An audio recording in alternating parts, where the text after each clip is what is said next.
मैं अभी चांदपुरगढ़ में हूँ। यह चांदपुरगढ़ है।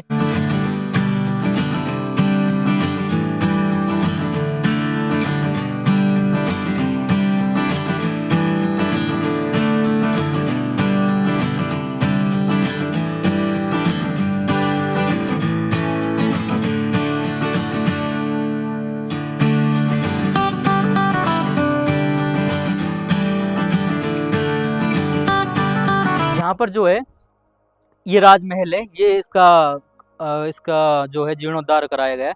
जो है यहाँ ओखलियाँ हैं। जिस जगह पर मैं खड़ा हूँ, ये जो पीछे दिख रहा है, ये राजा की कुल देवी का मंदिर है। अब देखो, जो यहाँ राजमहल था वो 2 मंजिला था। कैसे? अब ये देखिए, यहाँ पर ये सीढ़ियों को रखने के लिए था। ये यहाँ पर 2 पत्थर की बड़ी बड़ी सीढ़ियाँ हैं। तो अब आज मैं यहाँ से 10-12 दिन हो गए मुझे ज्योतिर्मठ में, और यहाँ से जा रहा हूँ आज मैं। पहले मैं चांदपुरगढ़ी जाऊँगा। चांदपुरगढ़ी के बाद रुद्रप्रयाग जाऊँगा, और लगभग 5-6 दिन का होगा मेरे रुद्रप्रयाग में। तो यहाँ पर बहुत ही अच्छा लगा। आज की इस यात्रा की शुरुआत कर रहे हैं हम ज्योतिर्मठ से।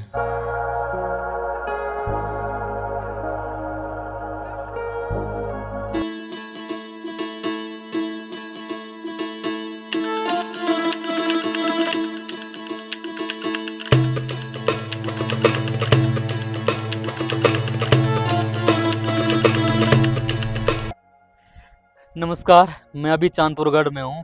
यह चांदपुरगढ़ है। किले के सबसे पहले द्वार पर भैरव रहता था। ये भारत के हर किले में होता है, रक्षा के लिए। यहाँ पर आप देखिए, सबसे पहले जो है वो भैरव को रखा गया है। भारतीय परंपरा में इस भैरव को सुरक्षा का देवता माना जाता है। अब ऊपर किले में प्रवेश करेंगे।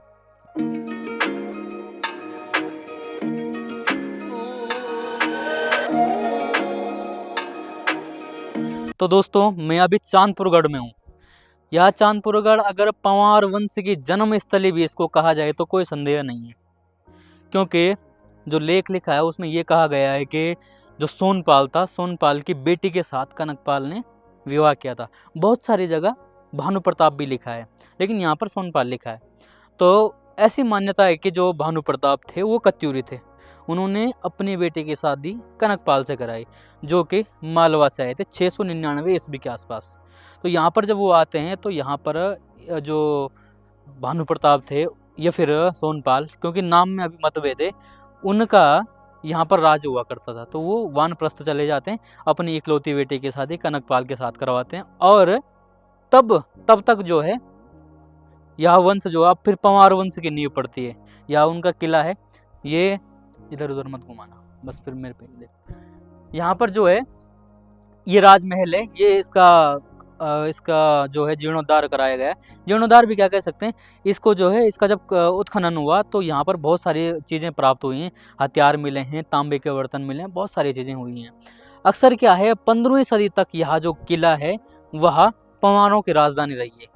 और जहाँ तक मुझे ध्यान है 1512 या 1527 के आसपास जो है राजधानी 1512 में देवलगढ़ जाती है, और 1527 में वहाँ से श्रीनगर चली जाती है। तब तक जो है 1512 से पहले यहाँ चांदपुरगढ़ हुआ करता था। राजा अजयपाल यहाँ से राजधानी उधर ले जाते हैं। और आप मेरे पीछे देखेंगे, यहाँ पर जो है ये सीढ़ियाँ हैं, और इतना छोटा नहीं है, बहुत बड़ा राजमहल है। जब तक उत्खनन हुआ तो काफ़ी हिस्से में आप आ सकते हैं। देखिए, ये उनका जो था, ये वाला हिस्सा वो उनका भोजनालय हुआ करता था। वहाँ पर बगल में ओखलियाँ हैं, इधर भोजन बनता था। इसके ऊपर जो है वो राजा का महल है। मैं आपको राजा का महल भी दिखाऊंगा, और बहुत सारी जगह और भी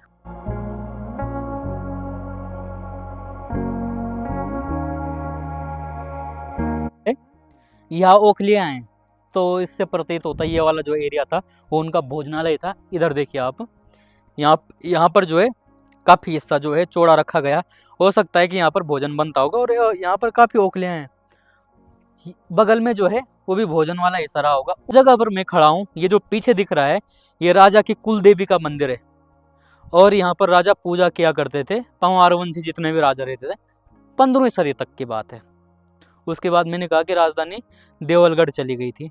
और ये जो है अगल बगल में बहुत सारे कमरे हैं। हो सकता है कि रानियों के रहे होंगे, अन्य रानियों के, हो सकता है कि सिक्योरिटी पर्पज से रहे होंगे। अभी इसके बारे में कुछ नहीं कहा जाता, लेकिन छोटे छोटे कमरे बहुत हैं इसमें। अब चलते हैं हम अंदर राजा के मुख्य महल में। अब देखो जो यहाँ राजमहल था वो 2 मंजिला था। कैसे? अब ये देखिए यहाँ पर ये सीढ़ियों को रखने के लिए था। ये यहाँ पर 2 पत्थर की बड़ी बड़ी सीढ़ियाँ हैं। इतनी बड़ी बड़ी सीढ़ियाँ जो है वो कैसी बनाई होंगी, कैसे इतने लंबे लंबे पत्थर लाए होंगे। उस टाइम की ताकत का अंदाजा आप देख सकते हैं। वैसे कहते हैं कि सोर और भोनू नाम के जो 2 भाई थे, वो ऊपर के जो गांव हैं उन्होंने उसको उठा करके यहाँ पर लाया था। अब ये पहला मंजिल, इसके ऊपर दूसरा मंजिल, सोचो तब यहाँ कितना ऊंचा रहा होगा जब ये 2 मंजिल में रहता होगा। तो आप मेरे पीछे ये जो हैं वो सीढ़ियाँ देख रहे हैं, ये बहुत बड़ी सीढ़ियाँ हैं। और ऐसा कहते हैं कि जब सोनू और भोनू जो दोनों भाई थे, जब वो यहाँ पर आते हैं तो इतनी बड़ी जो सीढ़ियाँ हैं उनको लेकर के जब यहाँ पर आते हैं तो उनके प्राण चले जाते हैं, जो बहुत भारी था ये। यहाँ जो है यह राजा का महल है। यहाँ पर जो है वो राजा निवास करते थे और कुछ कमरे हैं उनके उनके सिक्योरिटी पर्पज से। यहाँ पर जो पत्थर लगा है वो पत्थर इतना गजब का नकाशा गया है, इतनी बारीक नक्काशी है। आप ये देख सकते हैं, ये देखो कितना गजब का यह पत्थर काटा गया है, ये आपको दिख रहा होगा। यहाँ मंदिर है और इस राजा की कुल देवी का। और यहाँ पर देखिए ये जो है गणपति जी हैं, खोलिका गणेश कहा गया है ना, तो द्वार के मुख्य पर गणेश जी की फोटो यानी कि मूर्ति। तो ये राजमहल है, आप अंदर आ सकते हैं, देख सकते हैं इन चारों तरफ।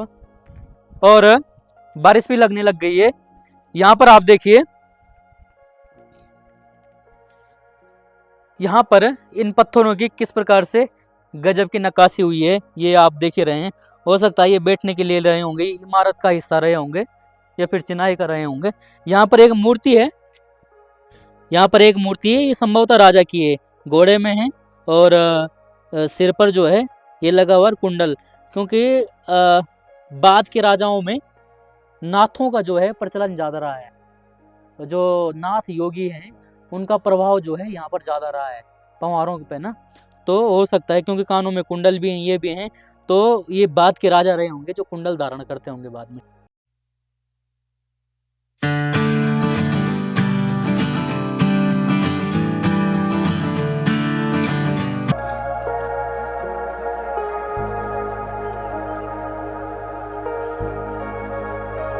चांदपुर गढ़ी से 2 किलोमीटर की दूरी पर भगवान आदि बद्री का मंदिर है। पंचबद्रियों में से यह जो है पहले बद्री कहे जाते हैं, आदि मतलब सबसे पहले।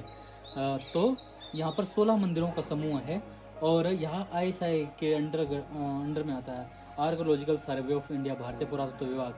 तो यहाँ पर जो 16 जो ये मंदिर हैं, 16 मंदिरों का समूह है। उसमें से जो 2 मंदिर हैं वहाँ उस पर अभी मूर्ति नहीं है, बाकी 14 मंदिरों में यहाँ पर पूजा होती है। देखिए